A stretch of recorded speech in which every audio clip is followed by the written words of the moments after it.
Welcome to my podcast, What the Fuck, Spirit. If you made it past that name, this is going to be the podcast for you. This is going to be a no holds barred, no bullshit, open and honest conversation with Maria Leggett, and that's me, about all things spiritual. It's time to begin talking in an open and honest way about what spirituality is and what it is not. We're going to discuss all things woo-woo, witchcraft, spirituality, medium versus psychic, energy healing, light work, shadow work, and any other bullshit that people want you to believe because it keeps them comfortable. It is time for you to grow. Let's go.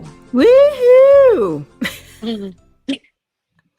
Hello, everybody. So here we go. We have Carol Elizabeth Medium and I doing yet another podcast. We had such a great outpouring of love and beautiful comments from the last one that we are excited to do this one, simply because we also want to be able to share how childhood sexual abuse will affect you. Now, mind you, I still have the trauma warning running at the bottom so that everybody knows. So if you have been molested or sexually abused as a child or even as an adult, please know that this is exactly what our conversation is going to be about today. And so we want to put the trigger warning out there so that everybody knows. So with that being said, Carol and I are here to talk about how this abuse has affected our lives as adults. And to say that it affects your every move is an understatement. Oh, definitely. Definitely. So, Carol, talk to me first about what age did you really realize the impact that all of that abuse made in your life as an adult? I honestly think I'm still realizing it because there are so many things that, like, it's like a spider web. So this one instance, and for me it was over several years, multiple instances, but this one thing has had like this far-reaching ripple effects in so many different ways that I didn't even realize. Mm-hmm. Um, and I really think because I disassociated and did not remember a lot of the trauma that happened when I was a kid, um, I think that I only started to realize that it had happened and it really affected me in the last 3 or 4 years. So, I mean, understanding how it has affected me and how it has, and when I say affected, I mean it seriously molded and shaped who I was because I acted based on that trauma because it was subconsciously inset into me that this is what I needed to do to be safe. It was more of protecting and mannerisms and that sort of thing is really how it affected me. Um, and it's like I said, I'm still figuring it out. Like it's still affecting me in ways that I didn't even realize, oh, I do this because this happened to me. And that, just because this person did this horrible thing to me does not mean that everybody else is going to do that too.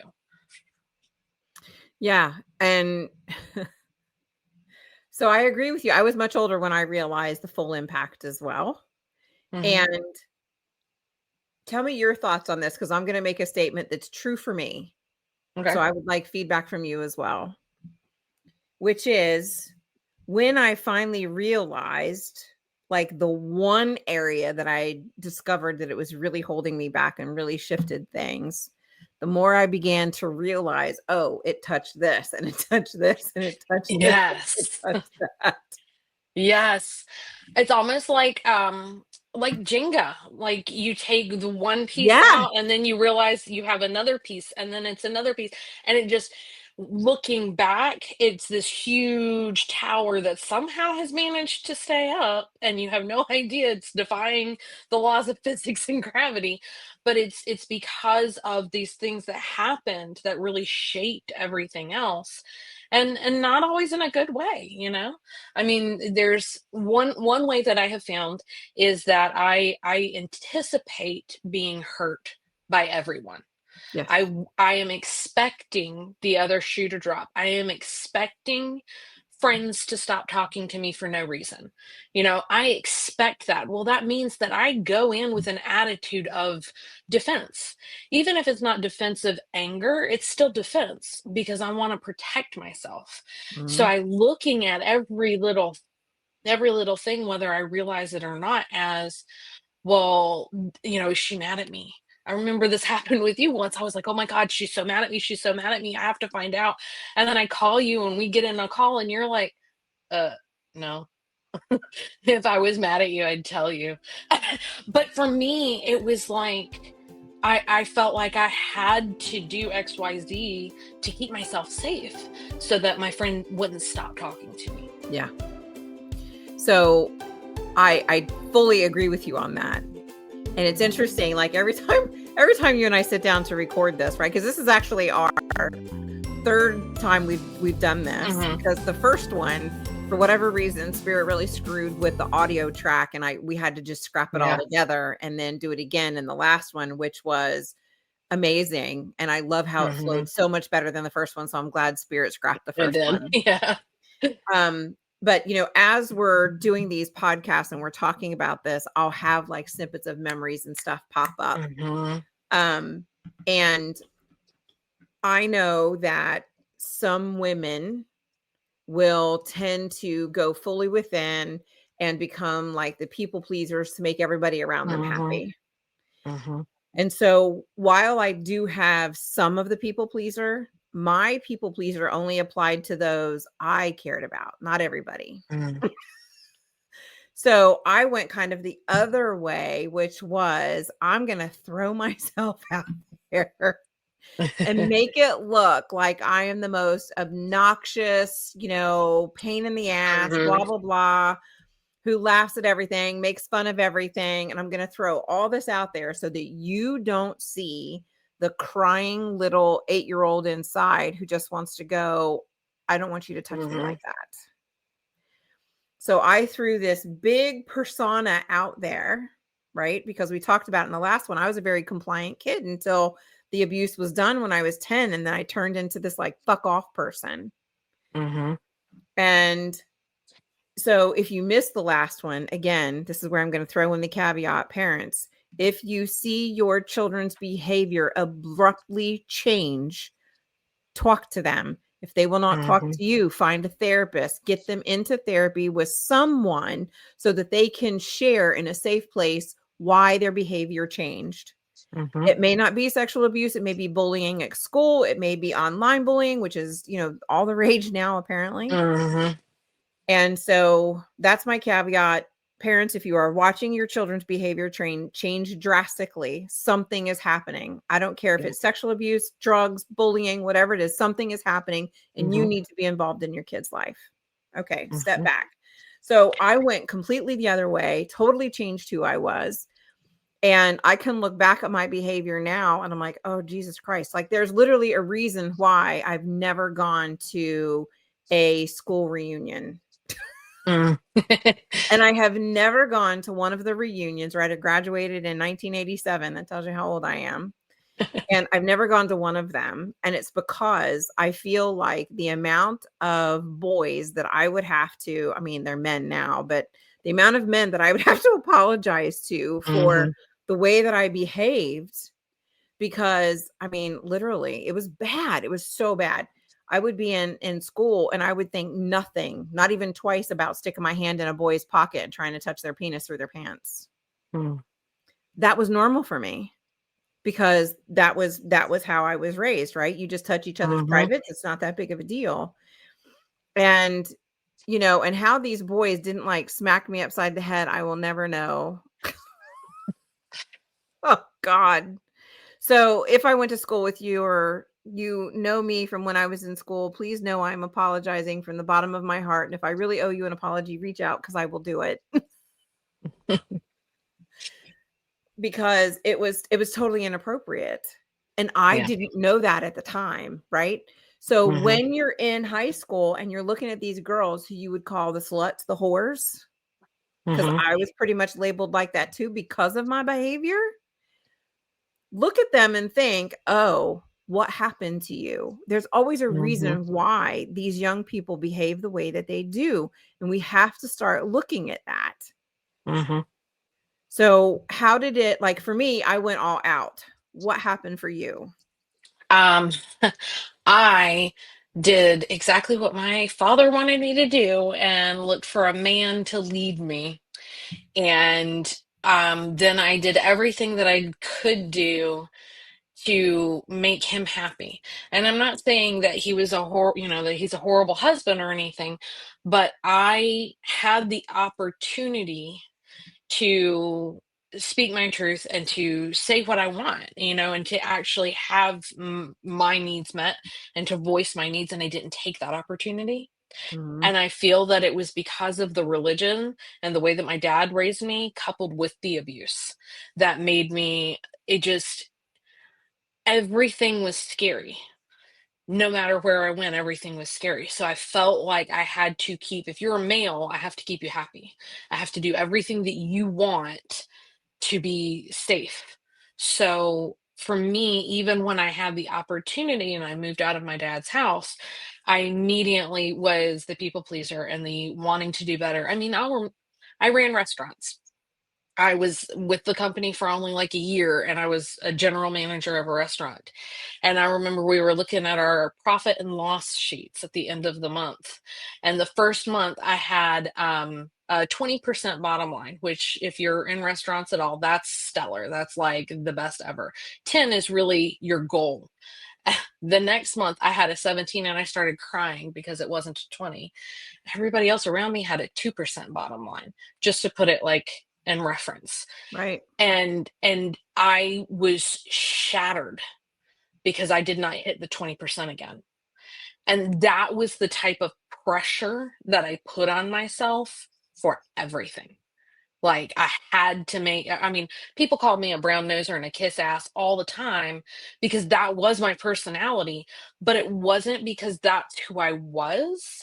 It was because the trauma and the abuse taught me that I had to be safe. So that means it wasn't really your personality, it was training. It was not at all my personality. Not at all. I am much, now that I'm figuring out who I am, I mean, yeah, I don't want the people around me to be pissed off, but at the same time, I'm okay if they don't like me.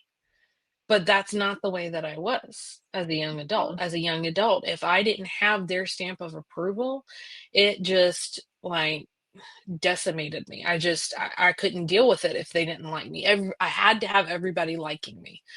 Now I'm to the point, I mean, it still bothers me a little bit because I'm still working through it, but at the same time, I can look at things more rationally and go, you know what? This is my boundary, and you don't like that. That's you. That's not me. That's not my Yeah. fault. And that was, like you're saying, that I didn't realize that the lack of boundaries in my childhood were not normal. I didn't realize, I didn't know that they weren't healthy. So, I didn't know that I needed to implement them, much less how to implement them as a young adult. Absolutely. And that's the thing, right? We, as children, we only have the boundaries that are given to us. Hmm. That's it. And we carry those boundaries into adulthood. Hmm. And so I didn't have boundaries, right, at all as a kid because I crossed everybody else's boundaries. But then I would be really pissed off if somebody tried to cross mine. Hmm. Totally double standard, but I couldn't see it then. I can see it now, but I couldn't see it then. Hmm. And the I think the most the I have all this stuff running through my head, right?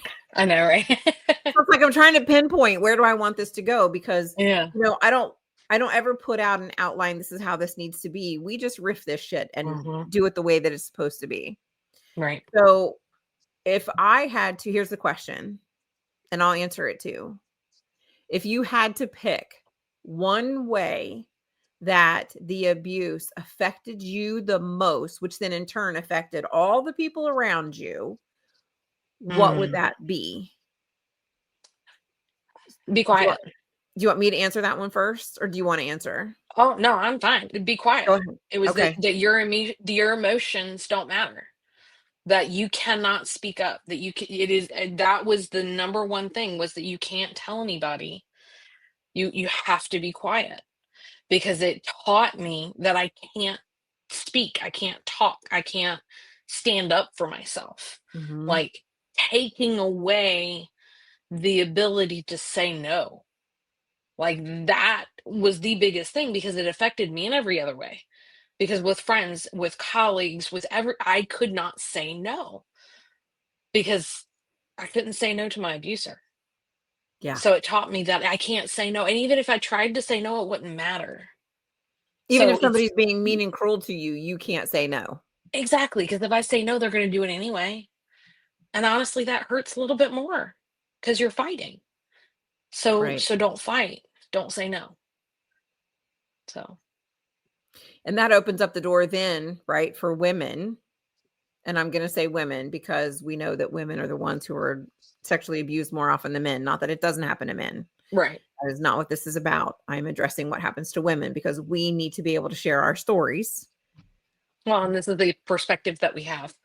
Correct. I don't have the You perspective of know a man. exactly. I have no desire to have a penis on my body. Yuck. I'm a tomboy is perfectly fine, but I do not want that genitalia. No, thank you. I like I like all my stuff tucked up, nice, neat, and inside. Anyway, so for me, I would say it's control because I didn't shut up. I didn't talk about the abuse, but I like slimed people right with my throat shot. Blah, blah, blah, blah, blah, blah. And so it was all about control. Mhm. And this is the like this when I say control, I'm talking about every little aspect of my life. And people think it's just about controlling certain situations. No, it's also about controlling other people because I need my safety. I learned as a child, I couldn't control what somebody else did, which meant I wasn't safe. So I would control my children, my husband, my everything so that I felt safe. And the example that I share with people is, and bless his heart, the man I'm going to talk about, his name, he's dead. So I have no problem with sharing his name. He and I worked together at redacted name of company.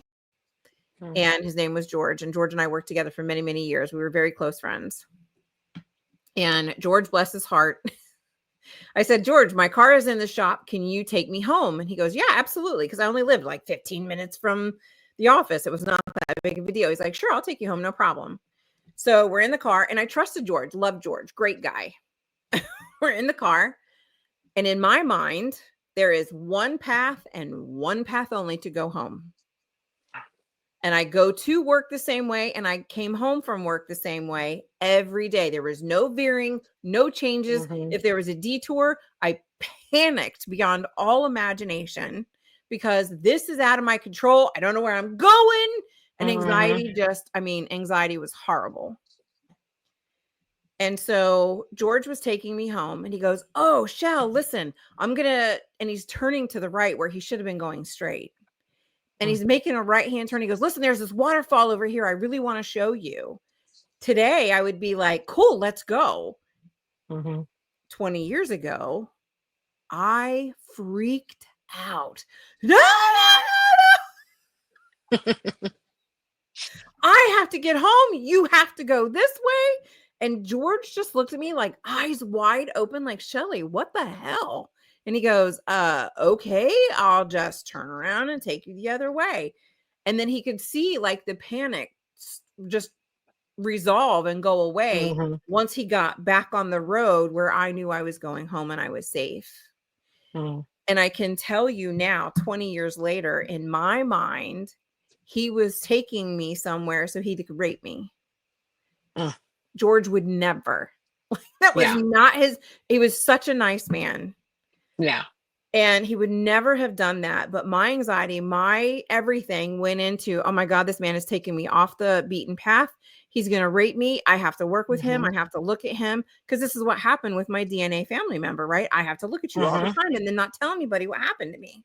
Mhm. And that is really what happened. And I was in my 30s when this happened, Carol. Mhm. And it was, My therapist was actually just talking about this past week. The body remembers, and that's all it is. It has no reflection of who it was that was driving your car. no, It had to do with the fact that your body remembers that if you and a man are alone and he takes you somewhere secluded, you are not safe. correct. And that's all it is. And it Yep. like literally has nothing to do with the man. Yeah, No, I didn't realize until you were talking, and that's why I kind of like gasped to myself. I know, I That's saw your face why. and I thought, oh, she Oh, just had an epiphany. something clicked. Yeah. So that's why at work I was more control obsessed. And then at home, as I started doing healing, my home is a wreck now, and I'm working through it and I'm trying to declutter and clean.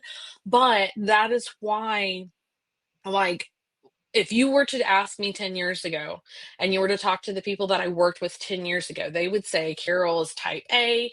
Everything is coded and color coded and alphabetized. And just so I'm talking like lining the pencils up on the table, Oh my God, like girlfriend, that was me at work. 100%. But at home, it is organized chaos, as I defensively say. But Yes. it's not, it's just a hot mess.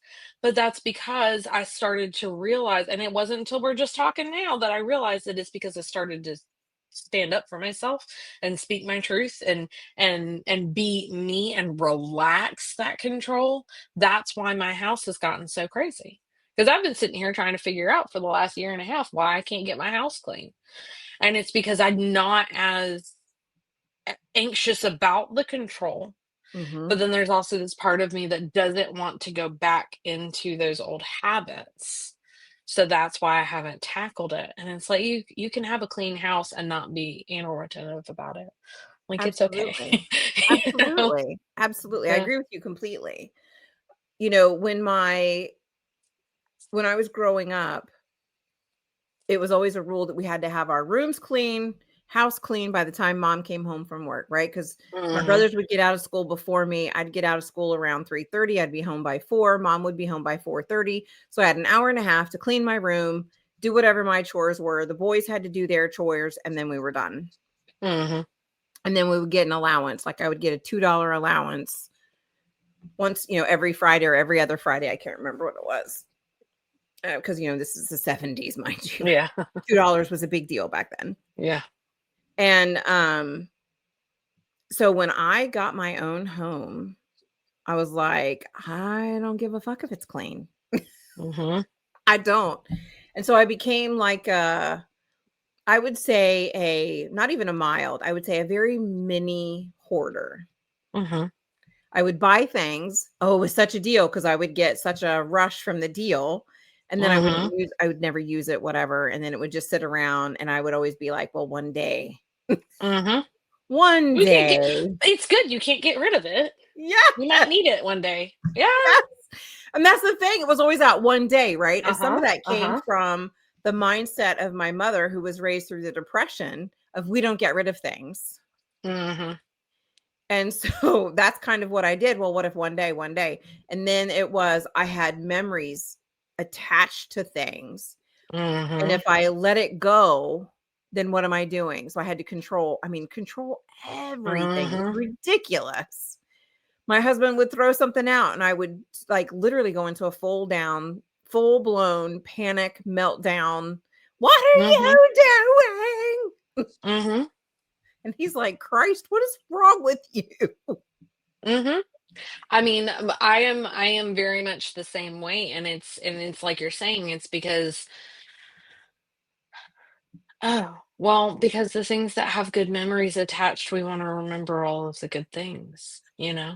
Yeah, We want to cherish the good things. We don't want to forget the good things and it's really fucking hard to forget the bad things. They don't go away. correct. So the good things can get lost in it. So we don't want to get rid of the good things. but it's recognizing and realizing that I don't have to hold on to that bad crap. I don't need to No. keep reminding myself and seeing those memories. And that just because I don't have all of the things from the good memories does not mean that I'm going to lose the good memory. Right.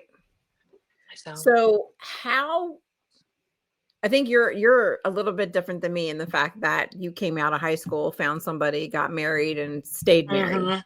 right? Mhm. Where with me, it was I've been married 4 times. Mhm. And if you're listening to this and you don't know my backstory, to be fair, I've been with my husband for 27 years and I am Mhm. 56. So from 29 on, it was one guy. Mhm. Um, but between, 15 and 29, Yeah. forget it. And now I can look back, right? That control, I, without knowing, which is why I will apologize to every person I was ever married to. And I've even had this discussion with my kid's father who cheated on me. And I had to own my part in his cheating on me. And I know that seems weird, but it's true. There's a reason why men step out of a marriage. Now, it doesn't mean I'm placing him harmless. Mhm. However, I had to take responsibility, the fact that I was very hard to live with. And, you have needs, whatever, you're young, it is what it is. And so he stepped out. So I've had to apologize to every single one of them. Um, and just say, I'm sorry for this, whatever it is that I had to apologize for, Mhm. because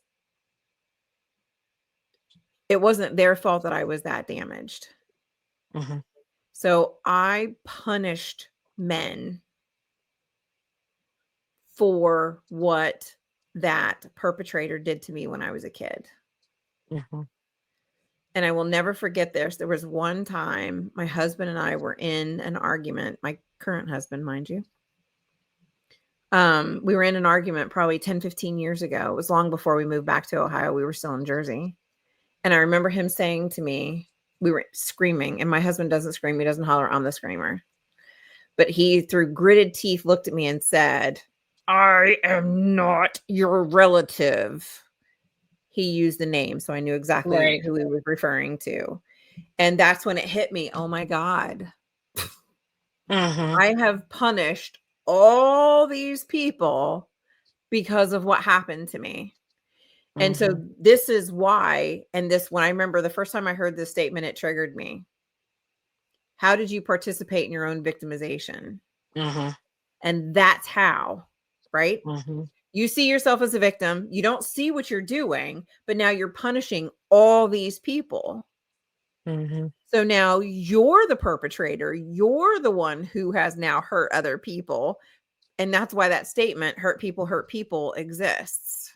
Mhm. So have you had the same type of thing, or was yours just very different? So I feel like in a way mine was different because my husband was my first boyfriend. Like I wasn't allowed to date. I wasn't allowed to my dad completely believed in like courting. So that's where the religious thing had aspect, and kind of probably, I guess, controlled or molded the way that the abuse affected me Mhm. because I had the sexual abuse, but then I also had these rules and restrictions that my mom and dad had placed on me because of the religion. So the abuse was affecting me, but then I was still under this religious mold. So I didn't have the opportunity to even try to date people when I was a teenager, and then just left my dad's house and moved in with my husband, who's my boyfriend at the time, and I was just from one house to the other, and I didn't leave because my mind was you can't leave, it's against their religion. So even though I was kind of turning my back on the church that my dad was a pastor of, I wasn't turning my back on God and my beliefs.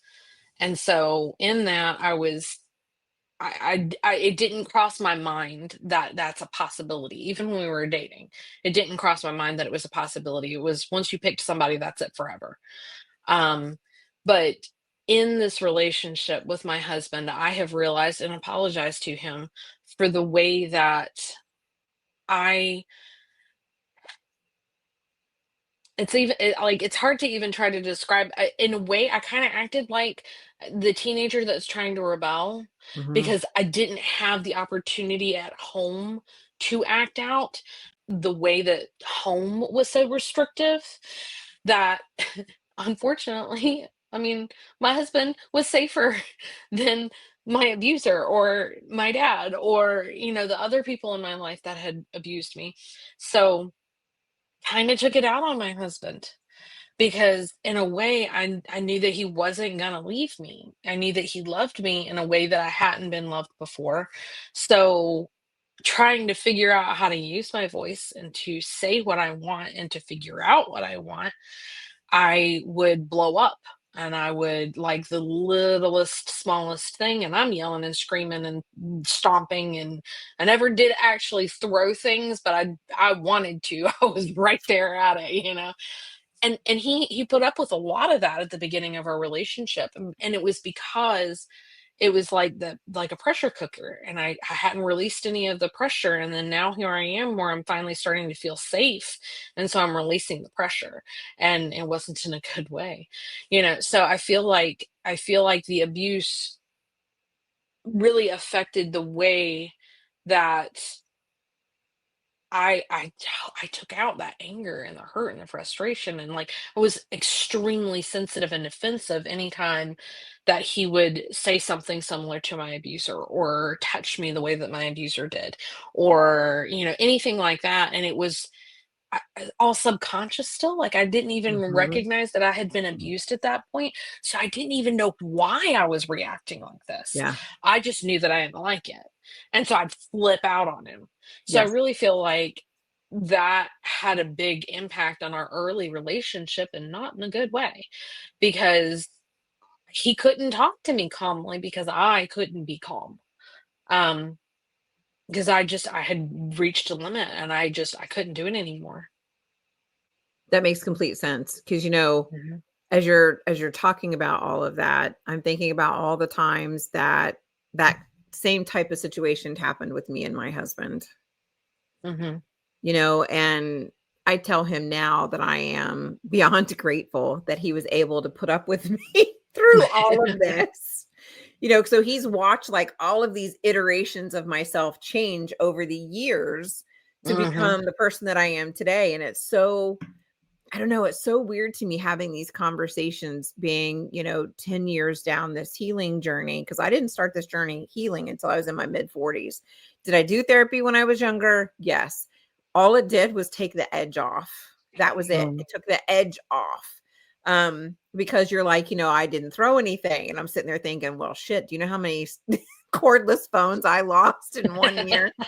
Literally, this was before, when they were still very expensive, they were like 100, Uh-huh. $150 a piece, and I would throw them probably 2 or 3 times a year. Mm. So if my husband came home and saw a new phone, he'd be like, "Oh, I guess you got mad at, your ex-husband again." I'm like, "Yeah, pretty much." Mhm.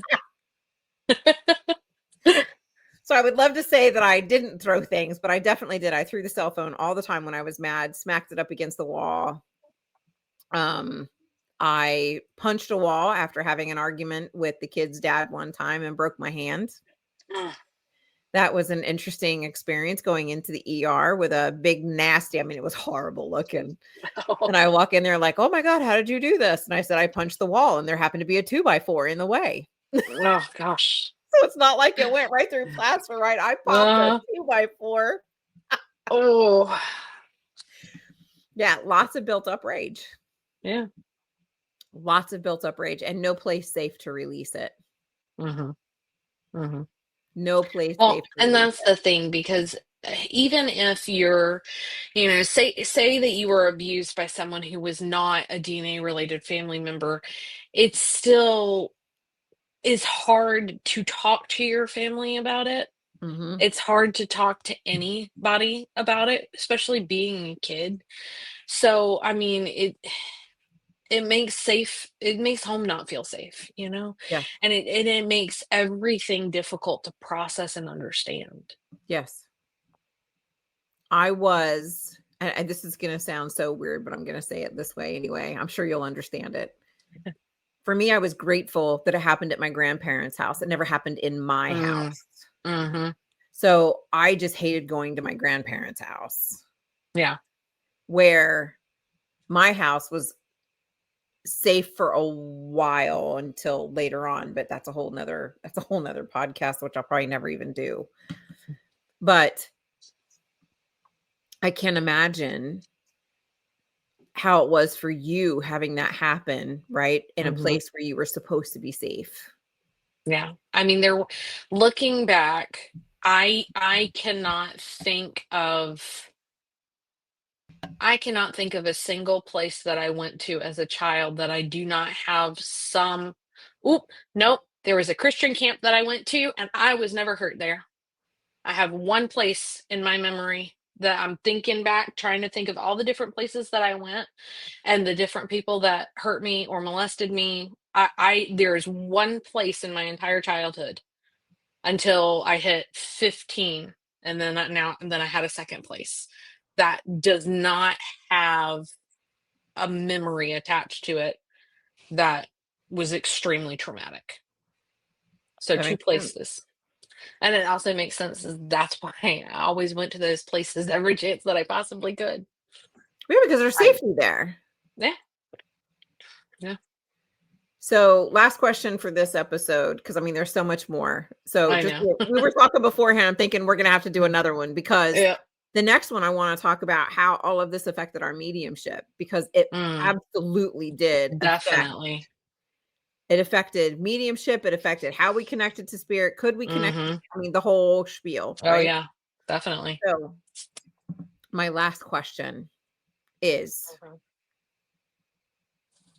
are you one of the survivors, warriors, right? We're warriors who remembered the abuse the whole time? Or did you put it away? And if you did, if you were one of those who put it away, what happened? Do you remember what happened to trigger it to come all rolling back?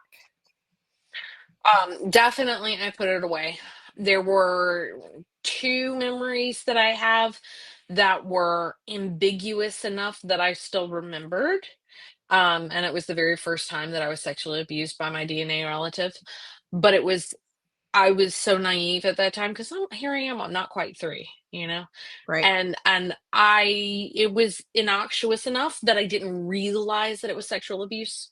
Mm-hmm. So even looking back as I got older and a teenager and I'd remember it, something would happen and I'd remember it. It never clicked fully that, hey, I was being molested when this happened. I think the thing that happened to really trigger it was class with you. We were working through the chakras. We were working through the chakras, and I did a soul retrieval without realizing it.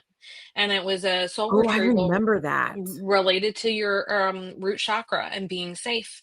And the little girl came to me, and it was me at like 7 years old, which is when the abuse had ramped up by my DNA relative.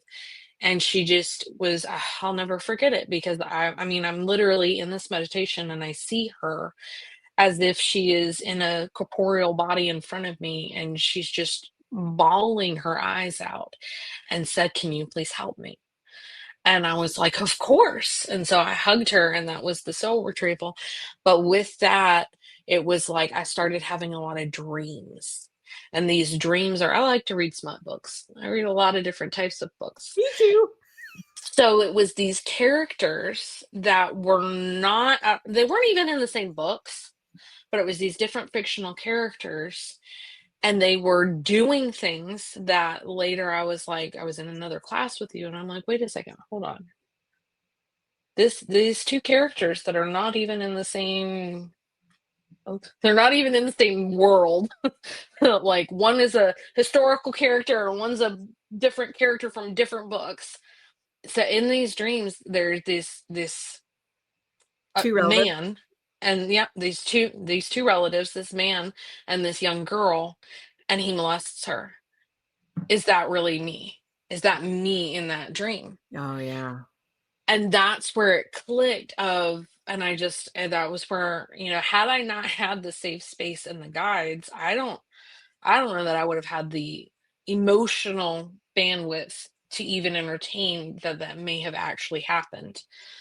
But it was I was dreaming actual things that happened, and once I was able to say, "Okay, hold on, I think this actually happened," then true memories came back up. And then I was Awesome. able to see, okay, this scenario that happened, everything that happened in that dream happened, but it didn't look like that. Yeah. And that's how my brain was able to safely bring it back up for me to be able to process and understand, because the dream were these two fictional characters acting out an exact thing that had happened to me. Mm-hmm. So when I was able to realize that, then I started getting more. And I'll say, like, my therapist has warned me that as we start doing this more, as I continue to heal, more memories will come up, and there may be some that are extremely traumatic. I firmly believe that my guides have helped me in bringing up what I needed to know without re-traumatizing me, um, by not having very explicit memories Mm-hmm. come up. It's more of like, I just know that this happened. I've had a couple really explicit ones come up, but it's like it's like in the Truman Show when they're getting it on or whatever, and Yes. the camera pans to the window. Like, that's what happens for these memories, is like, I know that it's happening, but it's like I'm looking at my focal point during the abuse rather than actually feeling and living the abuse again. You know what I mean? Yes. So, but it was really, it was that that meditation that really started to bring it up. I mean, there were other things, like I had this absolute fear that my daughter was going to get molested by everybody, like all the time. Yep. And there was something that I had heard, it was a podcast or something somewhere that I had heard online, where it was like, if you went through an abuse, then you, at the age of your kids' abuse, start thinking, oh my God, this might happen to them. And Mm-hmm. so if you're looking at it from an outside perspective and you've blocked all of those memories, you think, I don't understand why I feel like this. Well, there's a damn good reason why you feel like that. Yeah. It's because that happened to you. And Agreed. that's why you have that gut wrenching fear that it's going to happen to your kid. And that's why you're so overly vigilant to not allow that to happen to your kid. And that's exactly what happened. I was scared to death at about 2.5, 3 years old. I was scared to death to let my daughter out of my sight with anyone, because Yeah. I was so afraid that she was going to be molested. Yep. And it's like, all the people in her life would not do that to her. But I couldn't let her out of my sight. I couldn't do it. I was too afraid that was going to happen. So it was all of those little things that made me go, okay, there's something more here. And then Yeah. that's when I started having real memories resurface. I was like you. I didn't remember the whole time. I Mm. just carried the information. Mhm. It was like somewhere around 10 years old, I just shut everything off. And I don't have a whole lot of memories of my childhood under Mhm. 10. I just don't. I have a few. Um, for me, it was, I remember my mom calling me. This was like 1993. My Mm. mom called me and we were just having a conversation. And I said, what was XYZ doing in my family? And she said, oh, he's taking his daughter down to go see ABC, which was the abuser. Mm. And I mean, all of it, like right in that moment, this just massive wave came over me. And I started screaming in the phone, you call him and tell him never. Like, you have to watch Mhm. your daughter. Don't let your daughter around me. I mean, I was screaming. And Mm. my mom was like, what the fuck is wrong with you? Yeah. And so this is, I mean, I didn't have a choice at this point. I had to tell my mom, Yeah. about her relative that had done this Mhm. damage to me. And, typical response, didn't want to believe it, which I totally Mhm. understand. I get it because I didn't say anything as a kid. She Right. didn't really see the signs. She didn't know what signs to see. Mhm. And so I was able to give her enough details about the pattern that led up to the moment where nobody was around so that this person and I were alone. Mhm. And she was very quiet on the other end of the phone. So she knew that I was not lying because it Mhm. was actually a family joke that I was able to Mm. bring up. And I said, this is why it became the family joke. I was the reason for Mm. that family joke. And I'd never found it funny. And Yeah. mom goes, well, I can see why. And so my mom is known since 1993 and Mhm. she never, to my mom's credit, never once said, let me take that back. At first she said, I don't want to believe that. Then I Mhm. gave her all the evidence. And from that moment on, in the same phone call, she's never once said, I don't believe you. Mhm. And so from that moment on, I became hella paranoid about who my children were around, what was going on with them. I mean, to the point where I didn't even want my kids going on visitation with their dad. As whatever their dad is, he would have never inappropriately touched his Right. children ever. Like I know this man. I may not know him now, but I knew him then, and he would have never Mhm. done anything like that. But I wasn't in my right mind when it came to that. Right. I I was like mean, it's a wicked freaked. man with your kid. Yeah, it's your Correct. man. It's a man with a little girl, and And we no that's all longer that your live body together, and I remembered. don't know what you're Mhm. doing, and I don't know what friends you're gonna invite Mhm. to your house while my Mhm. children are there. I mean, literally, like, my brain just went all the different places. So, Mhm. this is, a 45-minute discussion of these are some of the small ways Yes. that having been molested as a child, like, literally affects your everyday living, breathing persona. And Mhm. the more that you come to realize how much it wove such a big, deep, powerful, strong web in your Mhm. life. And it is hard to just take the scissors and cut it all away. Mhm. You have to be gentle and kind with yourself, and you have to be very forgiving of yourself because we behaved in some erratic and horrible ways. Maybe not you so much, but Mhm. I know I did. Reacted in some erratic and horrible ways because of what happened to me. Mhm. And so I have had to give myself grace, forgive myself for doing a lot of things, and recognize that it's okay if other people don't want to forgive me because I was the Mhm. perpetrator. Yeah. So if you are listening, please reach out to Carol if you would like a reading. Carol, what is your website? CarolElizabethMedium.com. Fantastical. Mhm. And of course, I am Shelley Leggett, but you can find me online at marialeggett.com. And if you want to book a reading with me, you can just go to the website, click book a reading, and I will be more than happy to sit with you. Thank you to everybody who is listening. Thank you, Carol. And Thank we you. will do this again because now we have to talk about Yeah, how this affected our mediumship and our business lives and all the things. definitely. So thank you to everybody for listening. I appreciate you and have a wonderful rest of your week.